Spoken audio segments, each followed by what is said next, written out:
Two mates, one obsession, cars. We're here to talk, drive, and occasionally bin it in the name of automotive passion. From dream garages to the latest car news, this is the Ditch Finders Podcast.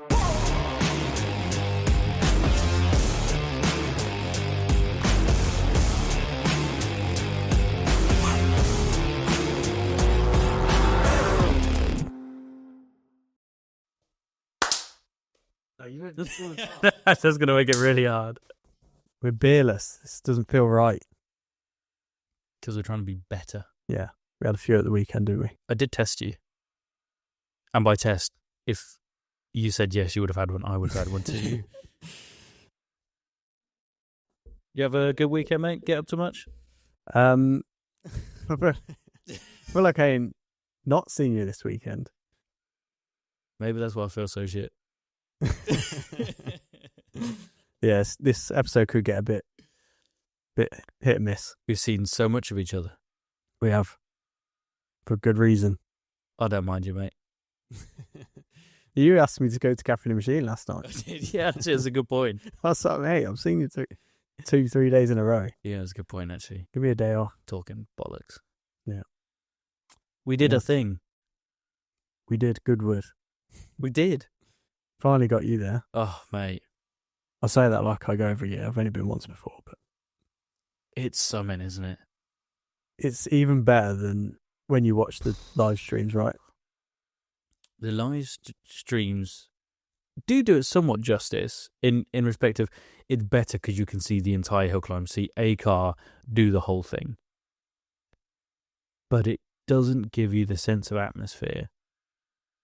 There's not many events across any sector. I don't think that. No, that's a too controversial statement. I think events used to be better at capturing atmosphere than they are now. Maybe it costs too much to do it now. Goodwood delivers wholeheartedly on another level. Yeah, it's almost too much, isn't it?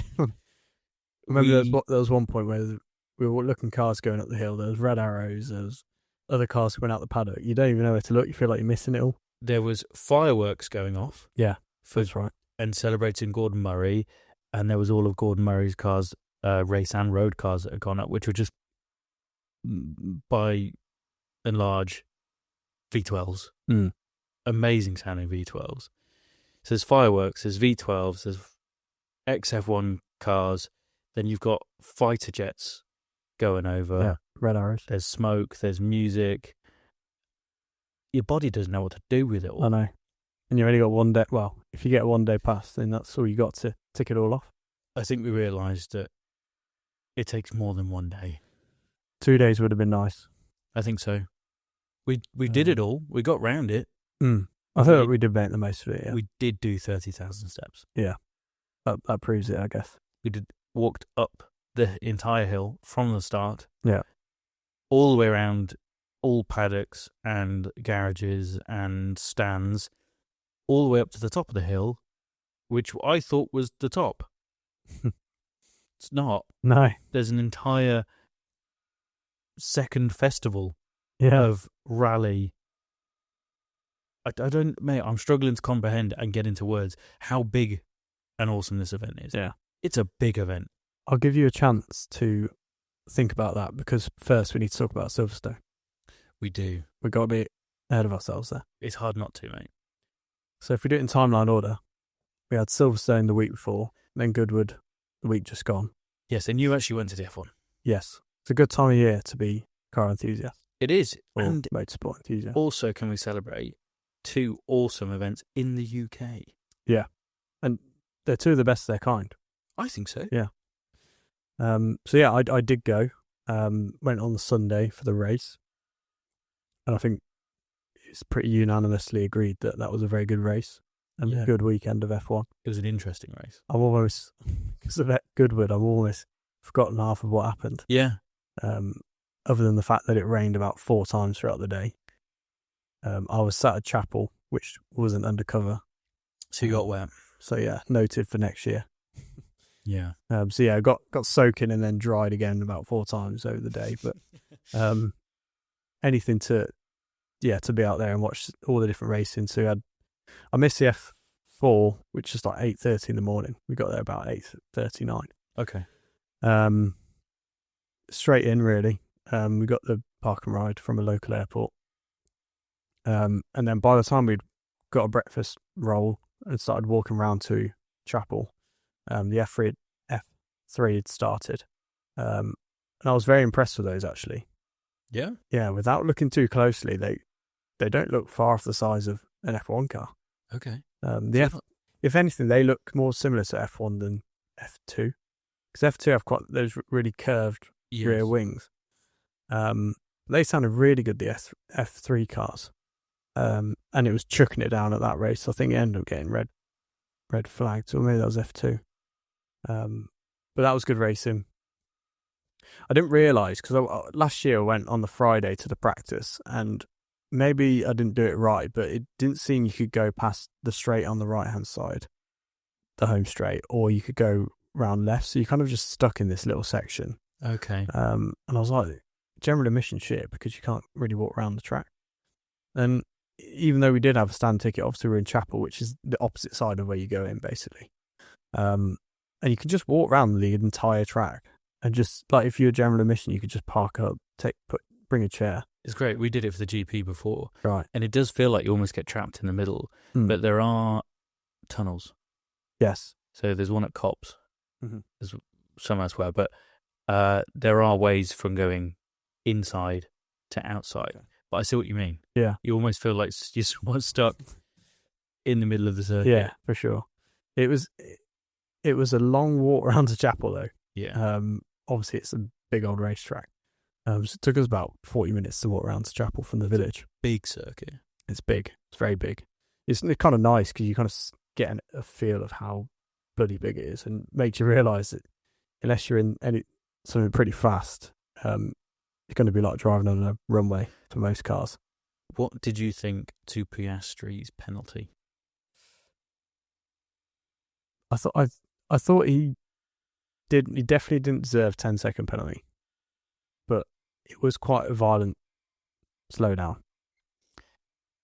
My initial thoughts were, that's way too harsh. Mm-hmm. But then when I look back at it and they replayed it, the fact that he did accelerate hard, then if he didn't accelerate hard and just went at the pace of the safety car, then braked, I would have less of an issue.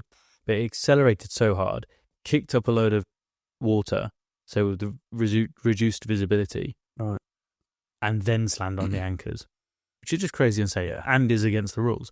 So I actually kind of think he just got a fair penalty in the end. At the time, I was fuming. I was like, what are you doing? And then in hindsight, I didn't realise that. Yeah. He was, like, really excited. He accelerated hard. He was going, before, and then slammed on the brakes. Right. So, yeah, in my head, I was at the time, I was like, maybe a 5-second, but 10 second.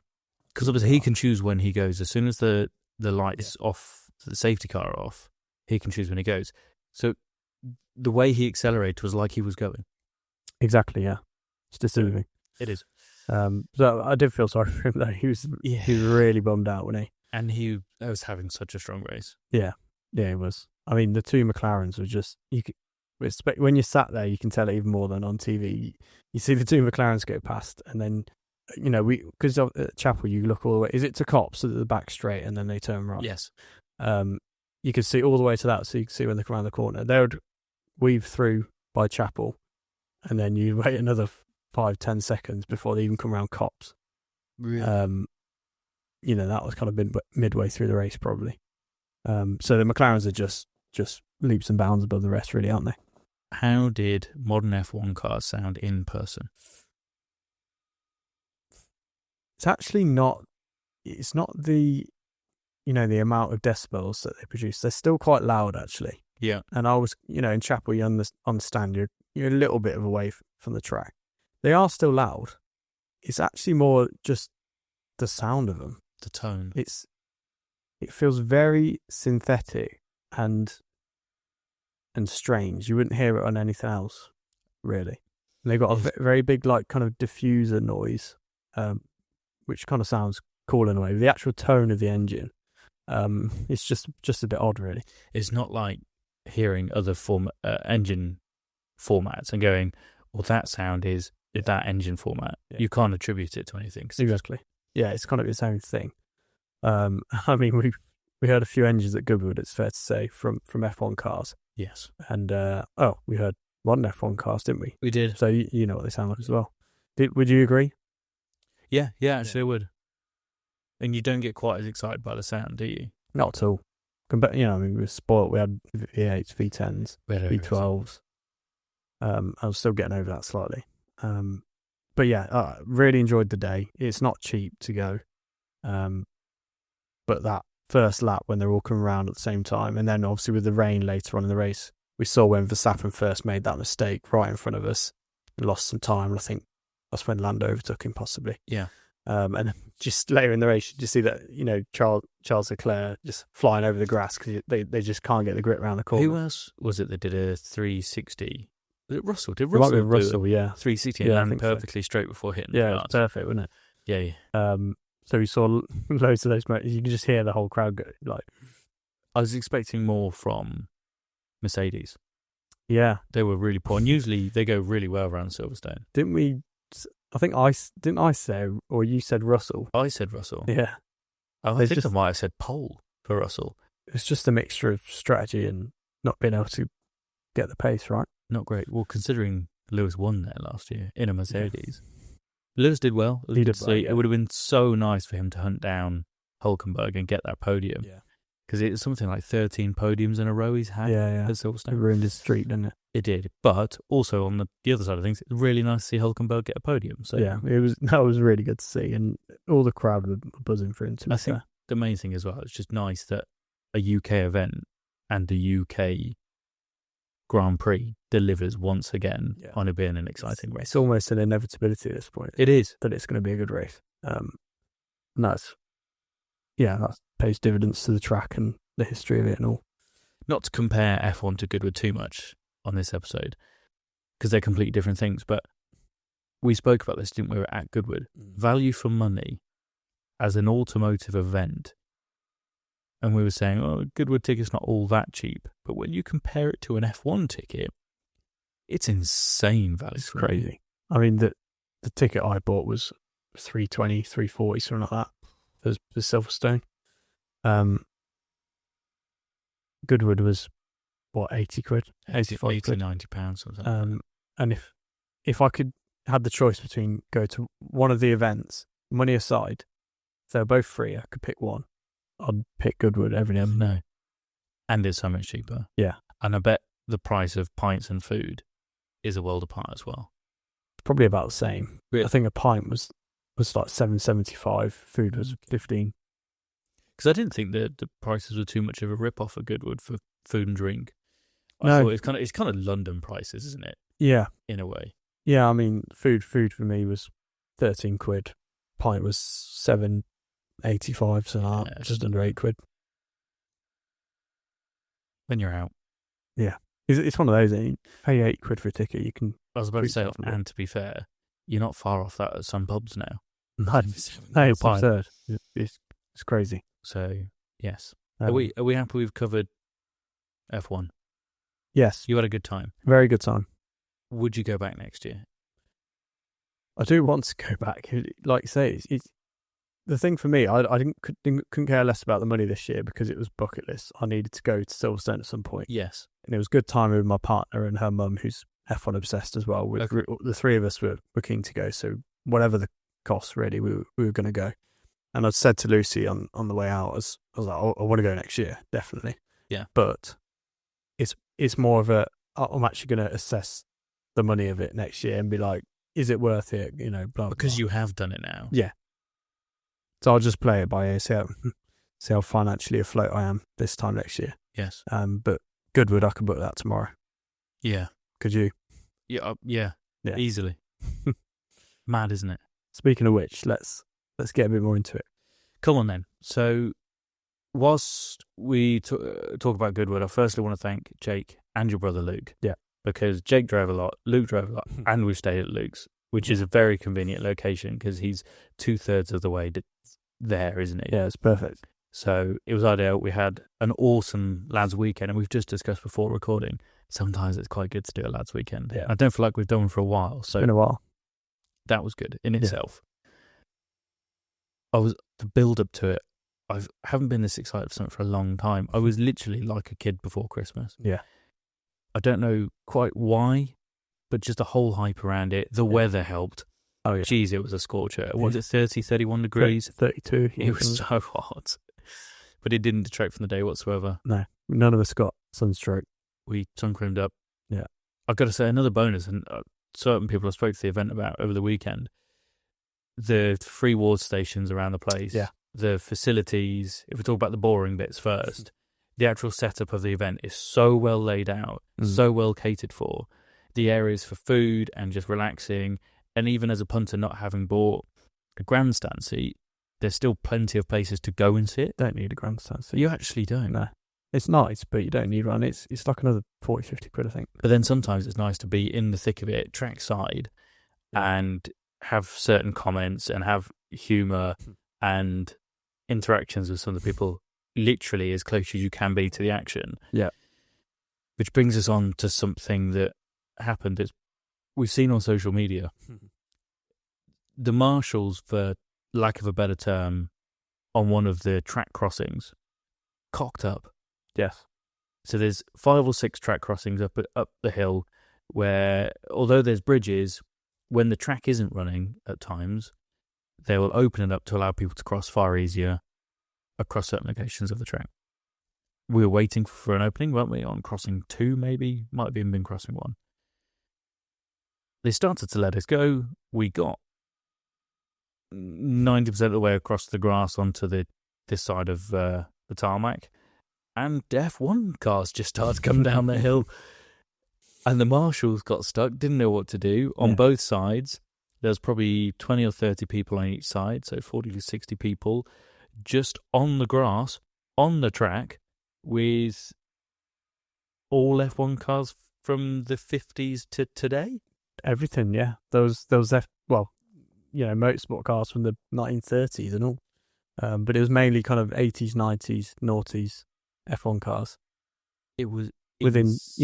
you could just touch it as he went past. With Felipe Massa in a Ferrari, David Coulthard in a Red Bull, V8, and Mark Webber in the safety car 992 GT3 RS. Just mental. We'll overlay some video because it kind of shouldn't be real. We shouldn't have been allowed to be this close. We shouldn't have been on track. But we're one of those people. Yeah. One of the lucky few. You can't buy that, and that was quite cool. I like experiences like that. Yeah. It's pretty special. It's one of those chances, isn't it? We were a bit gobsmacked for a little bit afterwards, weren't we? And I don't think we had fully heard or seen the F1 cars at that point. So it was the first time. It was the first time seeing the F1 cars, and they didn't hold back either. They were revving, they were coming through, and I thought I was going to lose my legs at one point. Yeah, it would have been worth it, mate. What a day! Yeah, that was pretty early on, really, wasn't it? That was almost half an hour. No, to be fair, we'd had a beer at that point, so that we had, yeah. So it might have been 10:30. She'd been attacked by a wasp whilst having a conversation with some Australian man. So that might have been 10:30, 11. But actually, I mean, but even before that, it's that moment when you get or even in the car park, you start hearing engines, and we're just so we're so deprived of like hearing those engines. Day to day, you're not going to hear stuff like that, are you? No. And so it's just that moment of like, yes, finally. But even parking the car up, and then you start to hear stuff going up the hill. You're just like, what is that? Yeah. And then, for a cheesy reference, if those that have watched We Are Your Friends, and they do the Las Vegas festival scene, and they're going through security, granted we weren't covered in drugs, but to that bit before you go into the festival and you're going through and you're kind of almost giddy and you walk through security and you're in. Yeah. And you and the lads are in. And then you come up, and the first thing you do is we came through this under the trees, come out through a couple of grandstands. There's a BMW stand that's, I don't know, looks like it would have taken years to build. It's this crazy structure. And then there's just a track, and there's a couple of hay bales and a piece of string, and some V12s just flying up in front of you. actually, they were the first ones we saw were them Ford trucks. There were Ford Supervans, weren't there? Yeah. Which, okay, electric, but they didn't half shift. So a few of them were petrol. They sounded quite good. And one of them... That super truck, mate, that was a rocket ship. That won it, obviously, but yeah, it was like the first car we saw. Insane. And was that the one that, at the top of the hill, it bottomed out because it was going so quick? Was that right at the start? Right at the start, Yeah. literally as we got there, and the sparks that had flown off the belly pan, if you will, went onto obviously it was 30-odd degrees, hit a hay bale and set it on fire. As soon as we got there, you see these fire engines going up the hill. I thought, what's happened? It was chaos from moment one. Yeah. But then you're in, and the atmosphere is crazy, and you kind of have to calm yourself down and come together with a bit of a plan as to how you're going to attack the day, because there's a lot. Yeah. There's a lot. I almost kind of want to follow our route back again. We walked past Porsche. We were going to do that at some point, but we thought we'd we'll come back to this. Yeah. First place we went into was BMW, wasn't it? It was BMW. Yeah. There was the new M2 CS on stand, a couple of the bikes, M1000R, M3 Touring, CS was on the stand. XM. Yeah, there was a few other bits. So we had a bit of a nosy at the M2 CS, didn't we? We did. After we had some controversial thoughts on episode 10. Yes. About it. I think the boot lip spoiler thing, I think it does work. I like it. Yeah.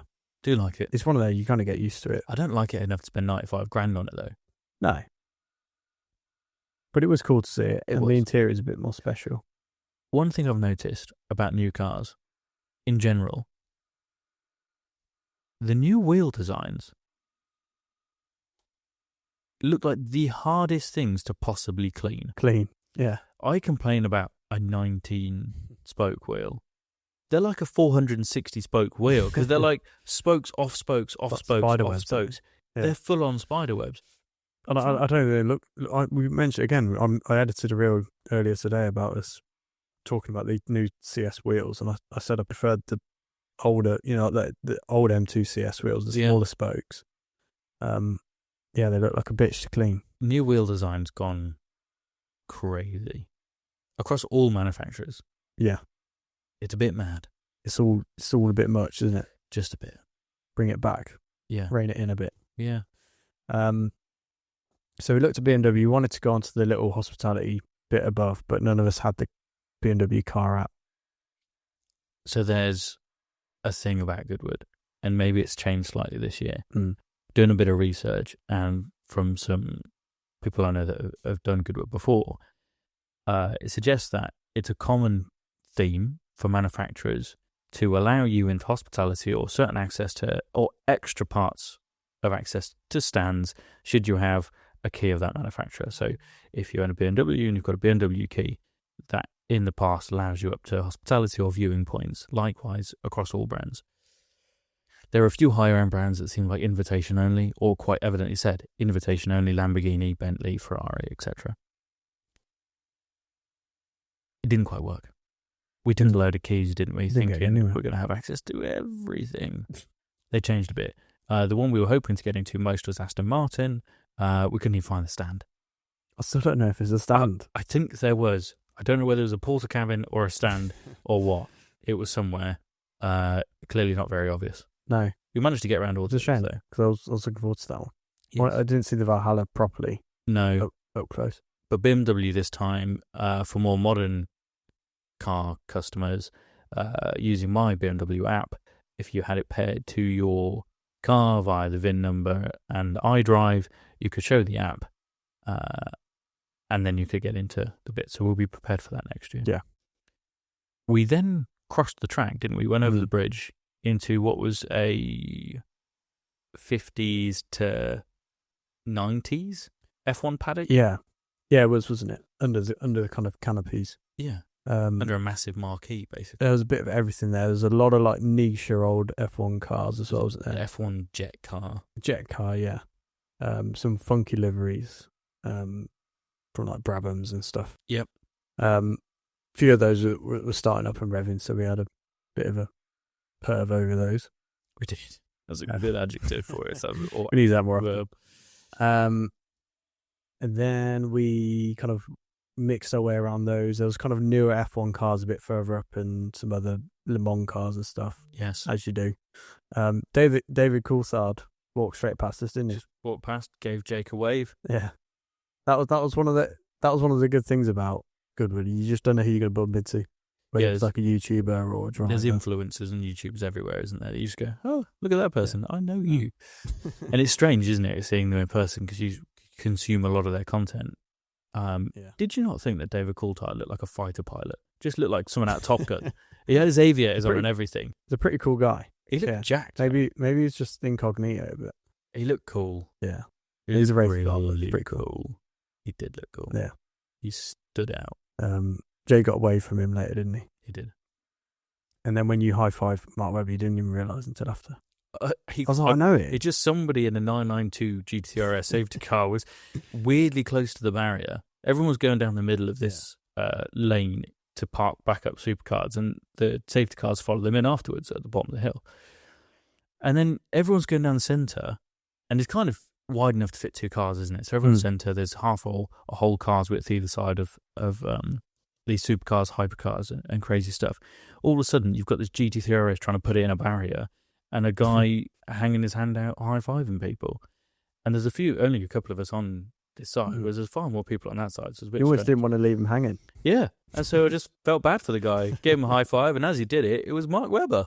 It was like wicked. So, you know, you can go home and say that he's high-fived one of the ditch finders now. Mate, the story is going to be able to tell. That's going to be the highlight of his Goodwood weekend, for sure. Mark Webber, obviously you're going to be watching. Big fan, I'm sure. Of course. You're welcome. Anytime. Then you had breakfast. We had breakfast. And then we walked down, had a beer. That's when we walked over the track. And saw the Gordon Murray monument. Oh, yeah. That's quite cool. I don't know, is it a mural? Is it a monument? I don't know. Statue. Obviously, they do something every year. They've done like Porsche things, they've done BMW, they've done F1 in the past. So that was pretty cool, wasn't it? It had a 250 and one of his old F1 car designs. Brabham T55 or T5, something along those lines. I don't know. Yeah, then we crossed over. I wonder where we headed next. I think we headed down towards the start line, did we? Or did we look around some other stands? We crossed over. That's where we got stuck watching the F1 cars. We stood there and watched all the F1 cars, drift cars, and some motorbikes go up. And we did, didn't we? Yeah. And that was really cool. Drift cars are cool. The V8, the V10 F1 cars, I know people go on about it with that era of F1 and the scream and the noise, but there is nothing like it. No, it's you know, I said on the day, the V10, actually, I said it early in the day, the V10 is in an absolute league of its own. But and then later in the day, I was like, them V8s ain't far off the V10. They're not. I'd be okay even if they just bought the V8s back. Yeah. Just the way the V8s just rev out from 0 to red line in 0.1 of a second is just insane. It's absurd. The amount of power. So yeah, that was, I mean, stuff like that, you just don't really see it anywhere else, do you? No. That's the beauty of Goodwood. It really is. So yeah, we drawed over those for a little bit. Probably headed down to the start line. We had the kind of supercar, hypercar run at the start line, didn't we? Yes. That's when we heard the Pagani Huayra R Evo. What's it called? That might have been the best sounding car of the entire weekend. Yeah. It sent shivers down the spine of every single person. Yeah. It's one of those you look around and everyone just starts looking at their mate like. What made it 10 times better is you've got the brand new lineup of Ferrari. So you've got the Roma, you've got even the F80, which is obviously a very special car. You've even got 812s, so natural aspirated V12s going up. And they all sounded quite muted. And everyone was like, oh, yeah, cool, nice, new Ferraris going up. Oh, F80, yep, okay, cool. Yeah. And then the Pagani Huayra R goes up. And the best way I can describe every single person's face is for those that are into music or bass music, is bass face. Or for the more general term, imagine if there's a really, really bad smell around.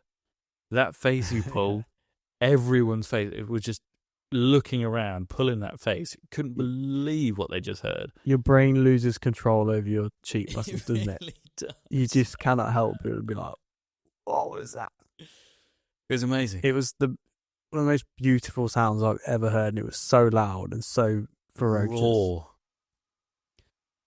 Just for that, it was worth going for. Yeah, I mean, it's just, you could just play that and repeat until you died. Which is another reason why electric cars don't work for enthusiasts. We bang on about it all the time. Everybody does. There is a place for electric cars in the world. They work for getting from A to B. Great if they save some polar bears. Amazing. But what it cannot do, in the same way, the horses used to be used for transport and they no longer are. Fine. But the horse market and the equestrian world is a multi-billion-dollar industry. It's not used for transport anymore. There's no one on electric horses because you don't get the same. There's no noise or feedback. Granted, that's a living thing, but I see a car as a living thing. Push, yeah. Okay, so I'm trying. You know me and analogies. Yeah, you love an analogy. I do. Bear with me here, but do you see where I'm coming from? 100%. Yeah. You can't have that event in the future, purely electric cars. And every time an electric car did go up, everybody switched off. Mm. And there was times where you went or said that a car had gone up. I hadn't even realised. Literally. There's so many times because you just don't hear it. And there's it doesn't cause an emotional reaction. No. The only emotional reaction you get from an electric car is when it's static and you can kind of look at it and appreciate some of its design. But dynamically, you might as well watch a bloody tortoise go up the hill. It doesn't do anything, no matter how fast it is. Yeah. There is even a Hyundai Ioniq 6N drift performance, which had the most tragic display of the entire. I just feel so sorry for the driver who's gone, right, you've been picked to drive a Goodwood, however the lineup worked, whether it's manufacturer or whatever. Imagine you're going, telling your family, I'm driving at Goodwood this year, 2025. And then they go, you're driving the Hyundai Ioniq 6N drift performance. You go, oh no. Yeah, I didn't even see the normal Ioniq 6. I just saw the N performance. Fair play, you gave it a shot, but to call something as bold as drift performance, it didn't actually drift. It couldn't. It could donut badly, and you just heard some tire screeching and it jerking back and forth. That's the other thing, isn't it, with an electric car, especially a drift car. You just hear tires squeal. So you never heard tire squeal so easily before. It doesn't sound good. No, it doesn't sound good. So it just sounds painful for the car. Fine, make an electric sports car. Just stop at that. You don't need to make a drift performance. It just doesn't work. It didn't drift. It didn't really, did it? It's quite a bold thing to put the word drift on a car that doesn't drift. So yeah, that Pagani was definitely up there. The FXXK sounded good. That sounded very good. What else?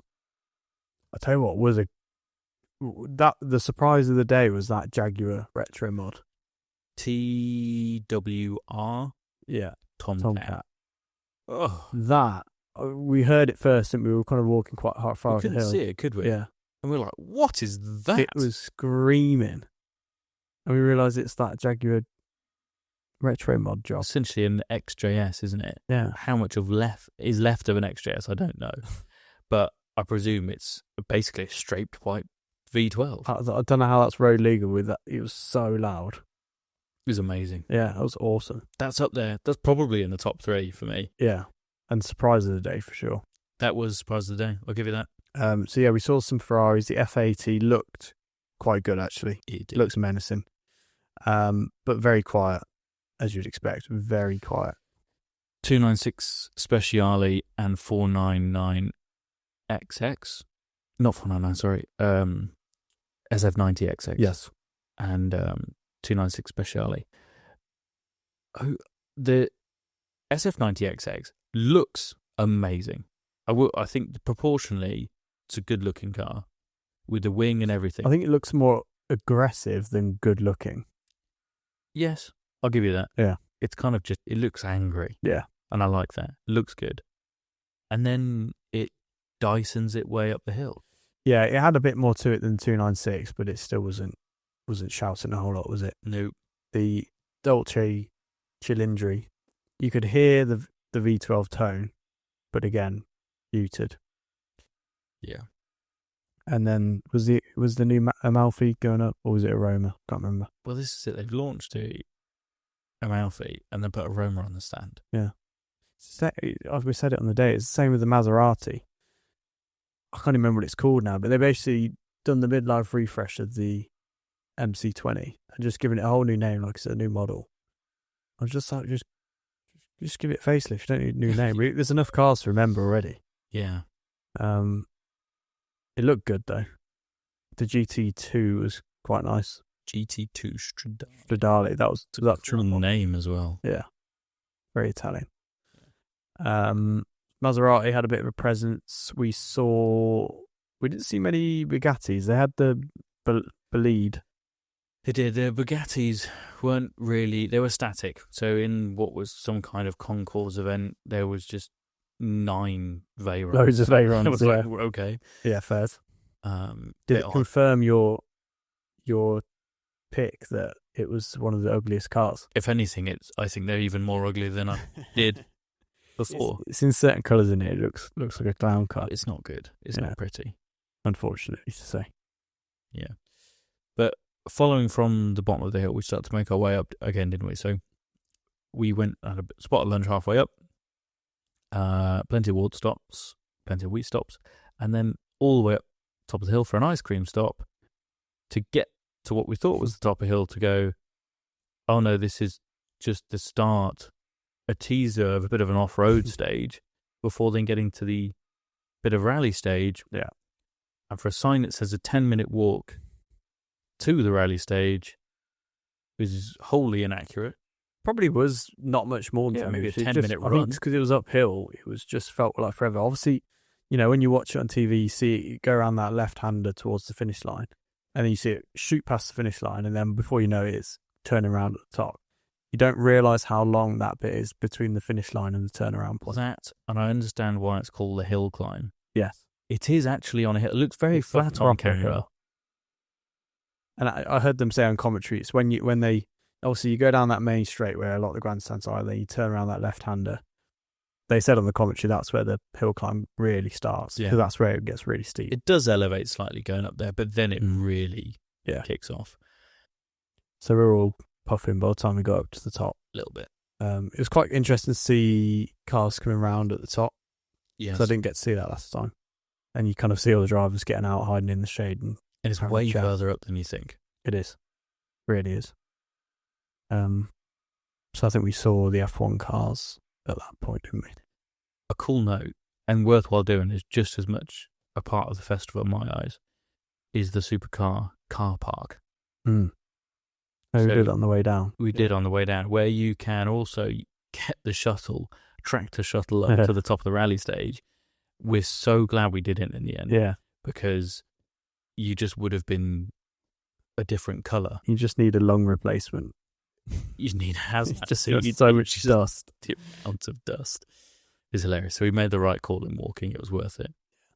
The supercar car park was quite something. That was not a highlight of the day, but it was really interesting to go around, actually, to kind of see owners' cars. Something about it being a real car in the wild. Exactly, yeah. That makes it better. Yeah. Because really, apart from like the old F1 cars and old, Le Mans and stuff, pretty much every car there is a brand new car. Yes. Which is great because it's really good to see new cars for the first time. But there's a lot of a lot of the in-between, if it's not like a really famous or motorsport car, you don't really see it. Yes. So we had a nosy around those, didn't we? We did. And actually, we There were T50s, there were endless Ferraris, but I think we picked out the E46 M3, didn't we? We did. Really. It's just funny, isn't it? Yeah. Out of Ford GTs, 499. Why do I keep saying 499XX? SF90XX. Dodici Cilindri. Some crazy other stuff. 4 Schmies cars Yes. in questionable colours. 812, F12s, 570, Or F12 76 is nice. files. Nice doing F12. Yes, indeed. There was a lot of stuff. There was And then there was 981. 918. 918. You're right, your numbers, mate. Oh, mate, it's been a long weekend. I've had to put up with you all week. Do you want to calculate? We could leave that there next time. Yeah. 918 that was just leaving. We didn't even realise. Yeah, just as you do. But we didn't see. We always do this childish game, like when we drive anywhere, they're like, what's the first car we're going to see? And Jay, the nicest car we're going to see on the way down. Yeah. And Jay got really aggressive with the LaFerrari. You did. I picked like a 997 GT3 and you picked DB12. And we didn't see either one of those cars the entire weekend. But we didn't see a LaF all week, the whole time, did we? No. Which I was surprised about. A couple of P1s. That W1, that McLaren stand, McLaren, I love the fact that now McLaren and Aston Martin are doing bits. Yeah. As British manufacturers, creating awesome cars, putting V12 still in cars, creating awesome hypercars, supercars. I love it. I think it's so good that we've got two strong brands that are still going strong. The W1 looked really good, didn't it?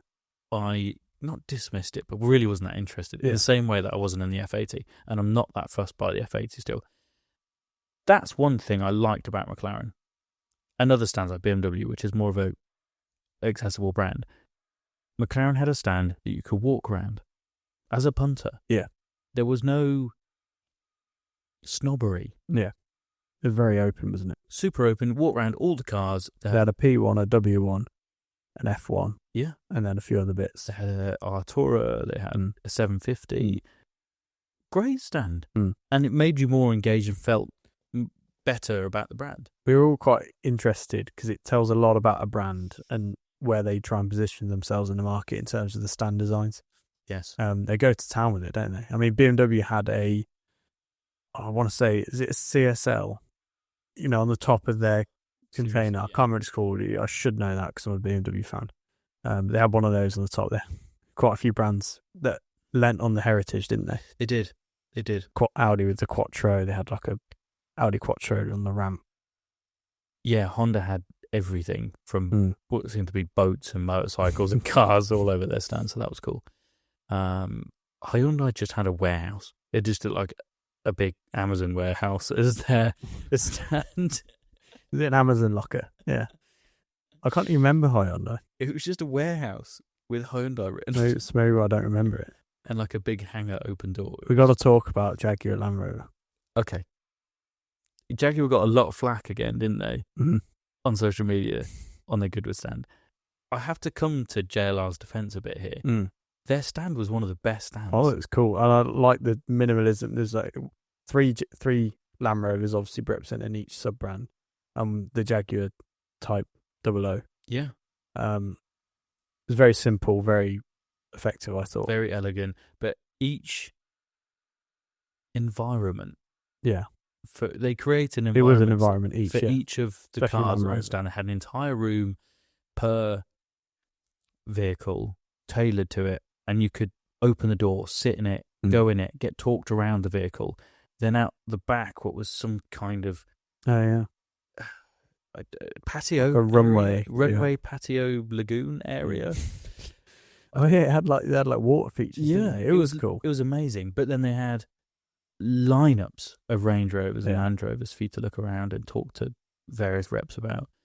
It was very inclusive. It was really cool. And then they had the Jag stand, which was 2 cars, one in a colourful box, one just outside. Yeah. And people look around it. There's a lot of attention. There was a lot of... It was one of the busiest stands. Yeah. Everyone was crowded around that Type 00. O shitbox. What did you think? Because you literally made a comment on the way down saying, the design's grown on you or something. One of my many bad days. I always kicked you out of the car.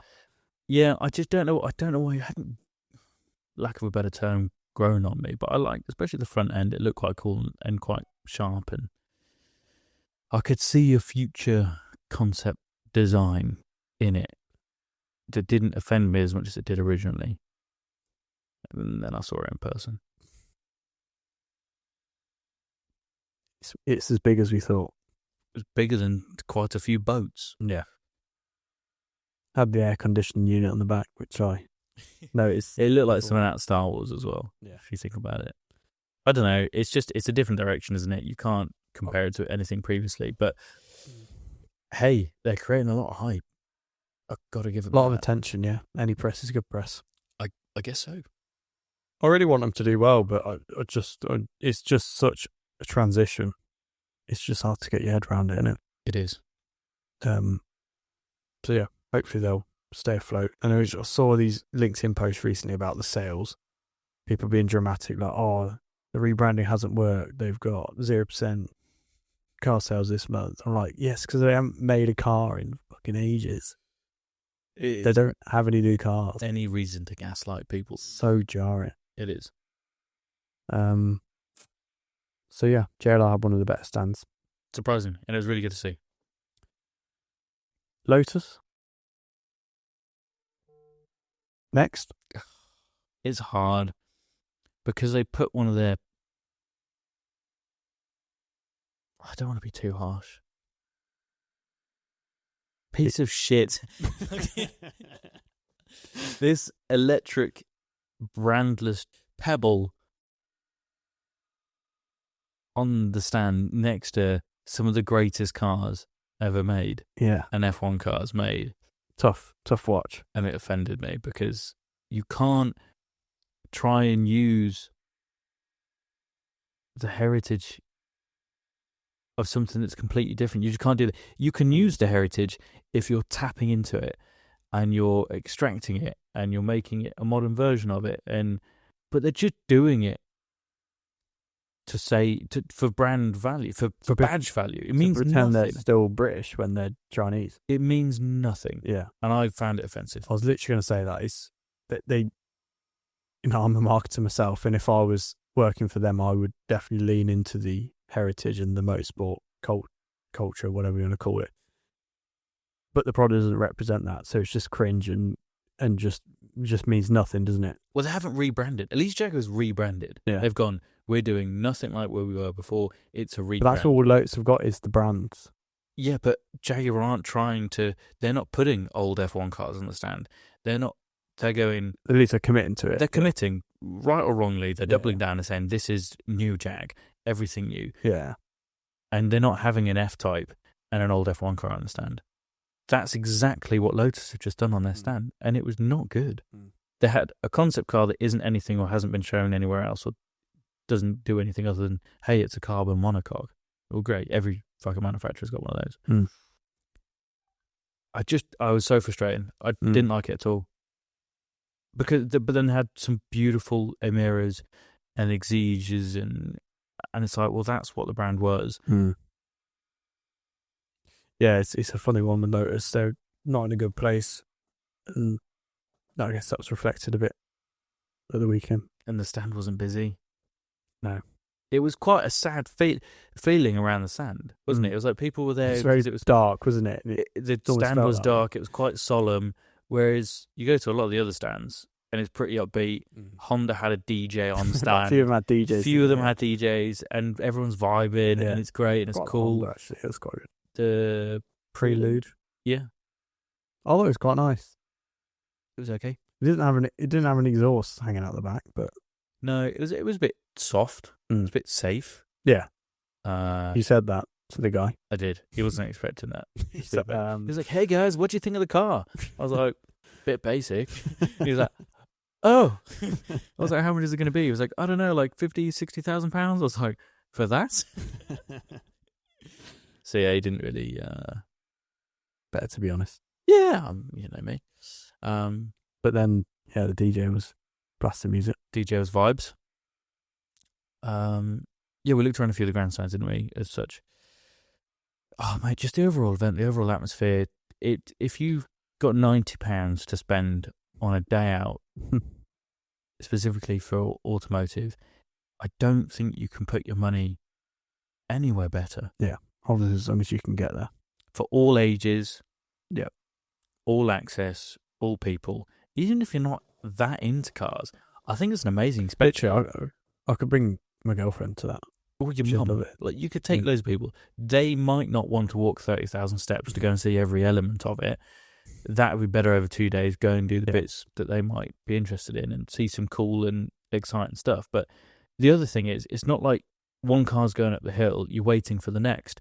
When one's half up, they're sending another. Exactly, yeah. So by the time you've watched one go up, you're kind of anticipating and waiting for the next. Seeing the drift cars come around that corner at full chat, fully pinned sideways. The smell of the smoke as well. It is actually just as cool. It's the only way I can draw a comparison is to compare it. A motorbike doing a fat wheelie. Mm-hmm. It's just cool. We saw them as well. Yeah. There is something for everyone. There's a load of old cars, so you saw a lot of old people that were just loving the old stuff as well. Creaming we didn't really know 50s and 60s cars, yeah. But we can, even being Gen Z, we can really appreciate those older cars, can't we? Because you can see, especially with F1, it's like every year is, it's the pinnacle of the sport by that point, in history.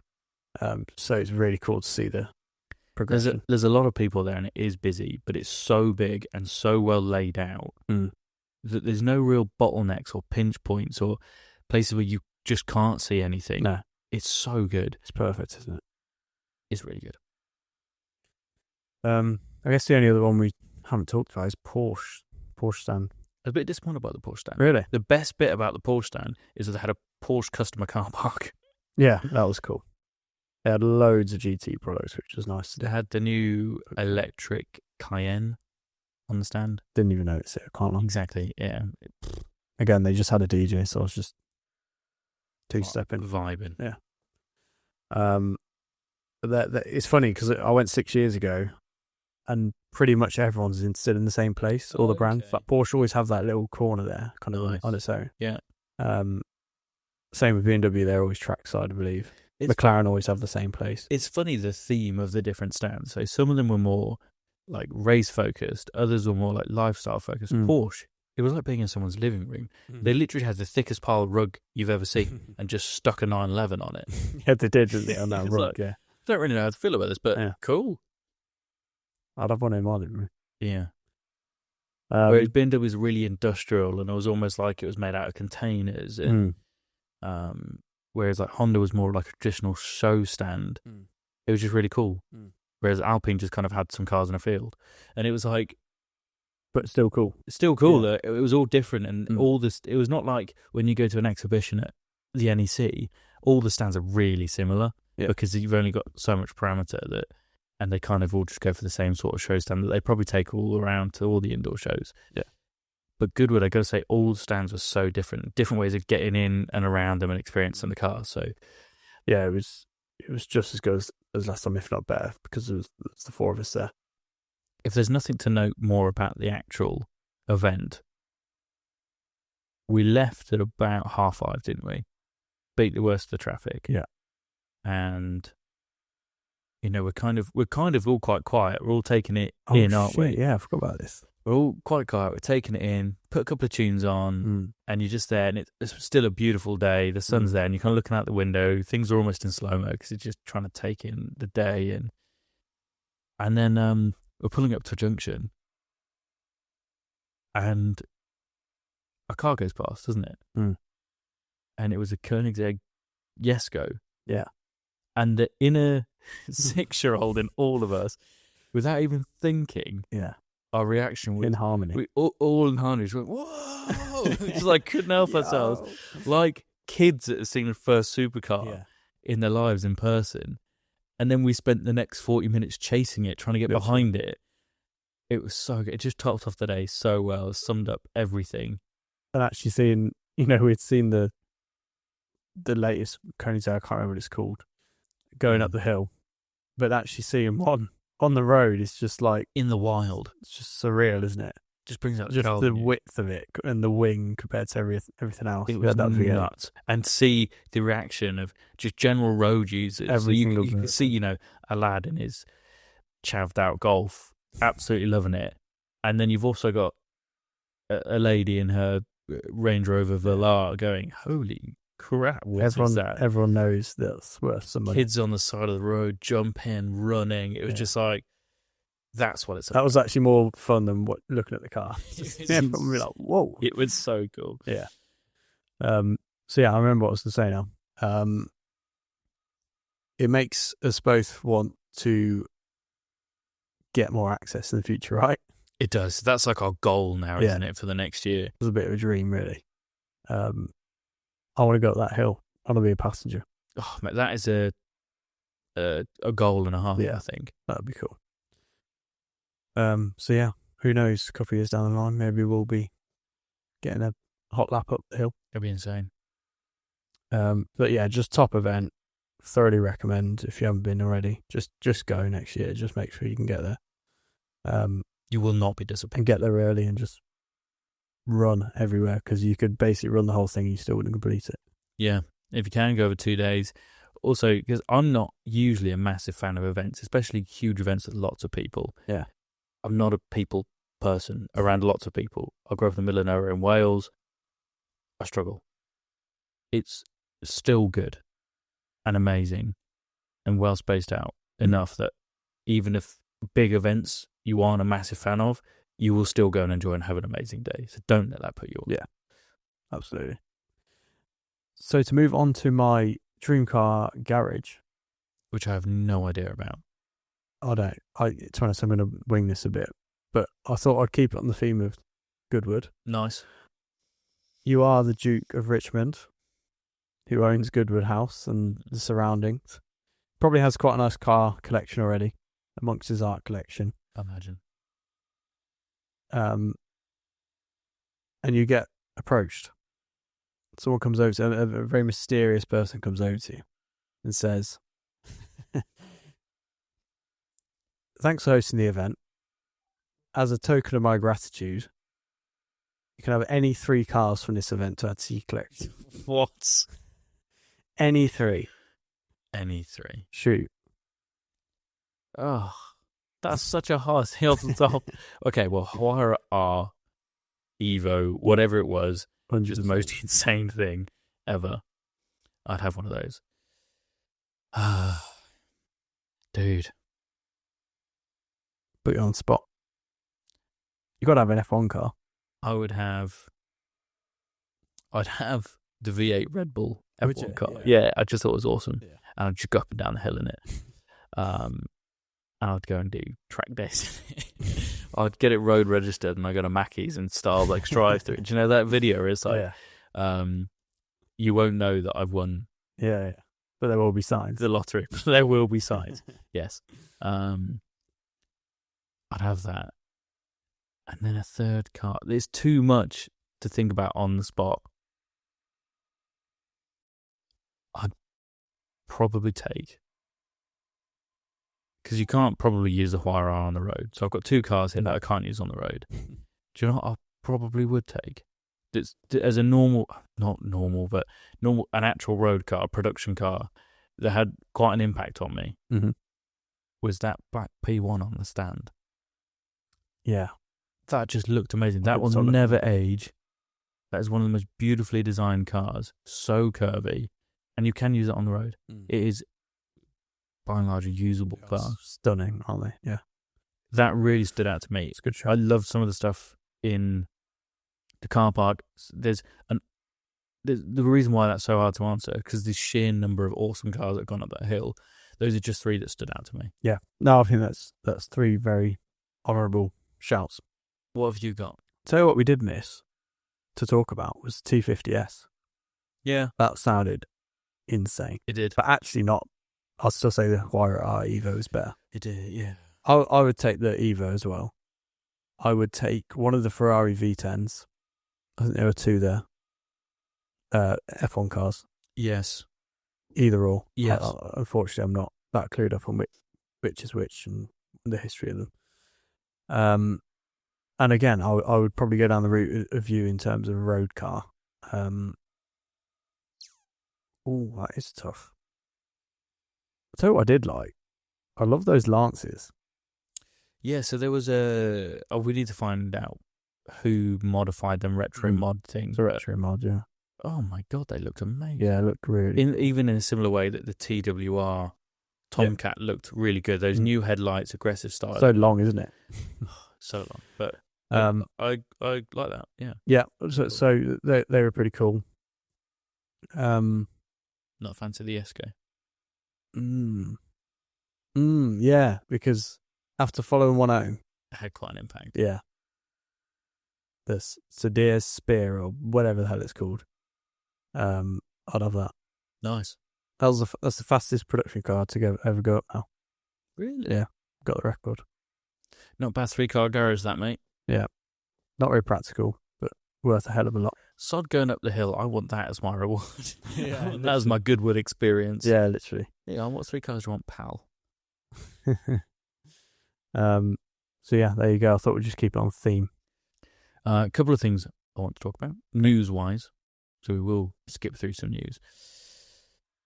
There's looking like there's going to be a new EV grant to be unveiled by the government this week. Mm-hmm. But for retail buyers, nothing business or tax related in that respect. But the annoying thing is, it's looking like they're going to use £640 million in taxpayer cash to fund the scheme, with a further 60 million going into improving the EV network, charger network. Right. So that's over £700 million they're going to just, of taxpayer money, throw at the EV problem. And this is a direct statement from the Transport Secretary, Heidi Alexander. We do know that the high upfront purchase cost of EVs is something that people are wary about. So because people aren't buying them because they're either not great or they're crazy expensive, they're going to go, well, let's just throw a load of taxpayer money at the problem. Not on board with that at all. So not overly impressed by that. Yeah, so that's not a great piece of news. Retail especially this struggle, don't they? To go on to a slightly different bit of news, do you remember a couple of years ago, more specifically, and up until this point, Range Rovers had such a bad rep for being stolen all the time. And actually, the entire Range Rover range was less than secure, shall we say.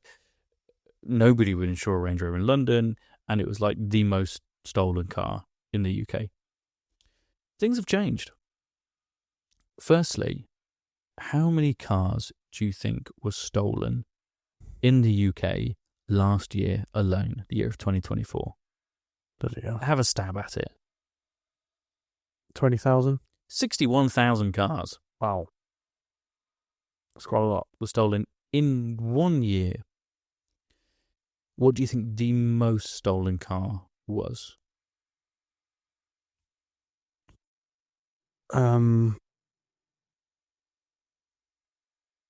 Golf.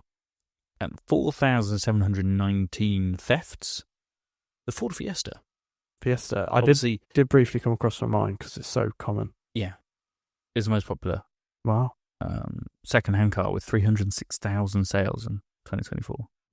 So, yeah, as a total number of cars, right, the Ford Fiesta was stolen with 4,719 cars stolen. Yeah.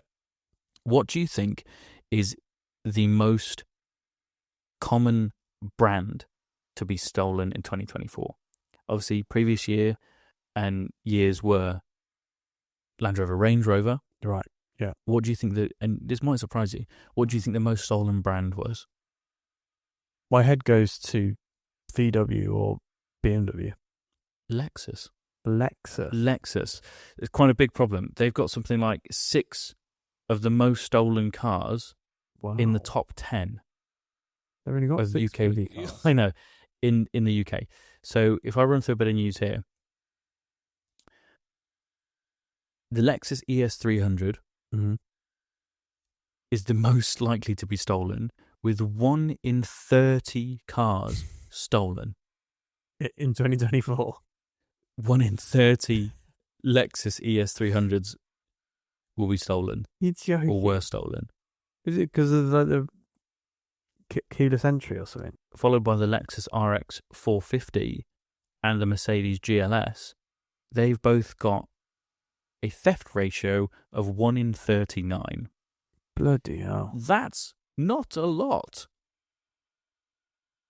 I mean, you'd be looking out your window every night, wouldn't you? Yeah. LC500. Really? Every 1 in 55 was stolen. There's only 55 in the country. UX250, 1 in 62, and the NX300, 1 in 75. So if you apply the same logic to the Fiesta ranks 312th. Right, yeah. So although it's the most stolen car, if you do it as a ratio... I wonder if there's just certain parts on those Lexuses that are easy to cash in. Yeah. I take it back, actually. So according to the analysis by PR agency Loop, Lexus is the second most likely brand to be stolen, but it has the most cars in the top 10. Okay. So 1 in every 120 Lexuses are stolen across the entire range, down to 1 in every, did I say 30? Yeah. In the worst product. The most ratioed stolen car is a Bath. 1 in every 116 Abarth are stolen. Really? Yeah. Just what's the pattern? I just don't really get it. I don't know. So a spokesman for Toyota Premium brand Lexus said Toyota GB has invested millions of pounds in a variety of security solutions. Anti-theft measures form part of a nationwide customer care offering. So they've spent about 10 million on this. And the cars that have now got trackers but were still stolen apparently have a 96% recovery rate. Right. Which is pretty good. Great. But it still doesn't stop your car being stolen. Still don't want the inconvenience of it. No. Whereas if we talk about JLR again, they are now 52nd in the table. So they've improved things massively. 52nd as a brand? Yes. Wow. Yeah.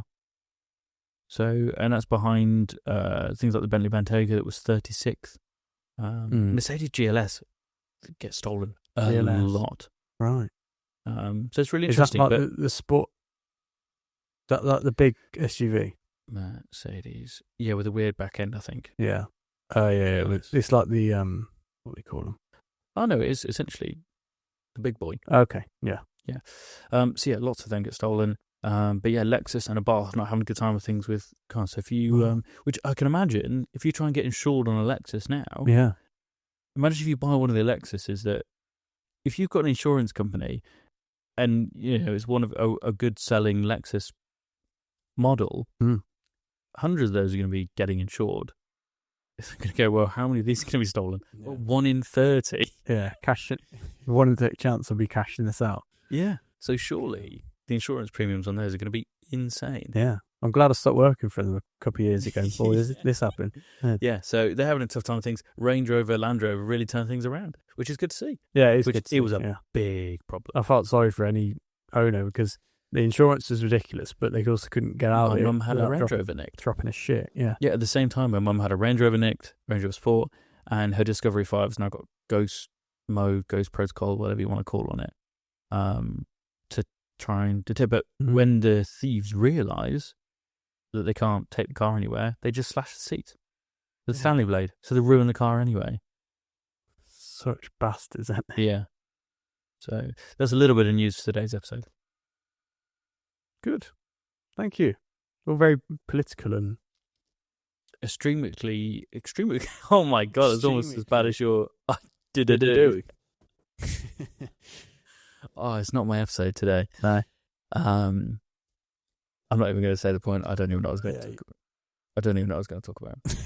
Oh, just end on that, I guess. Let's just end on that. It's all gone to shit. Thank you for watching. Yeah. We will be back with a probably slightly more structured episode. Yeah.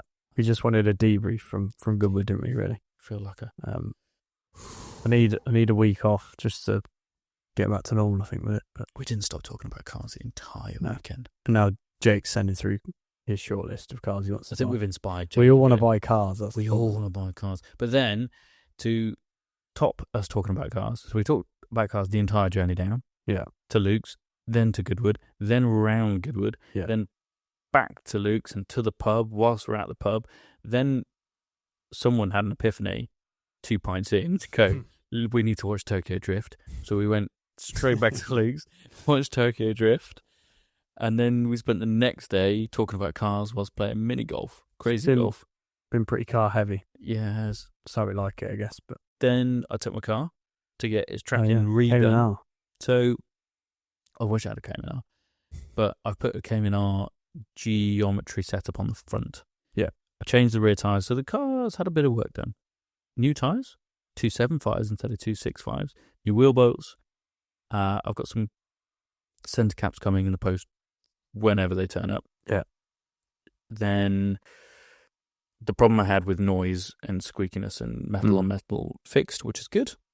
Painted the rear hubs so they look really smart. And then I did have the tracking done, and it felt so loose and wobbly and awful. Took it back. And it was out again. Put the Cayman S settings back on. Took it for a spin. Felt awful. Right. And so I said, out of curiosity, have you got the Cayman R setup loaded on there? Because looking on a forum, some people put the Cayman R geometry on. And he went, yeah. So we put that on. Feels great. It's better than it did before. The turning's really precise. It's quite, I can't think of a word, but it's just really agile now. Nimble. Really nimble, really agile, which is really good on turning and mid-corner adjustment. It's amazing. The fact that you can be turning and such small adjustments can cause nice to really nice. The only downside is it's probably slightly less stable at high speeds. Okay. And it's a bit more chucking you around on the motorway a bit. Yeah, it's not bad by any means, but it just doesn't just plow on straight. But I'll take that any day. Yeah, sounds worth. We're doing some car stuff as well. Wow. It's my actual car. Yeah. Took it for a test spin last night to make sure everything was good, and it's really nice. So good. Yeah. Well, hopefully there'll be some more updates to come with cars and new cars and whatever down the line. Yeah. But sounds like your car's still keeping you occupied for now. Indeed. So as a highlight, go to F1, go to Goodwood, watch Tokyo Drift, and then spend all of your money on time on cars. Correct. Thank you for watching.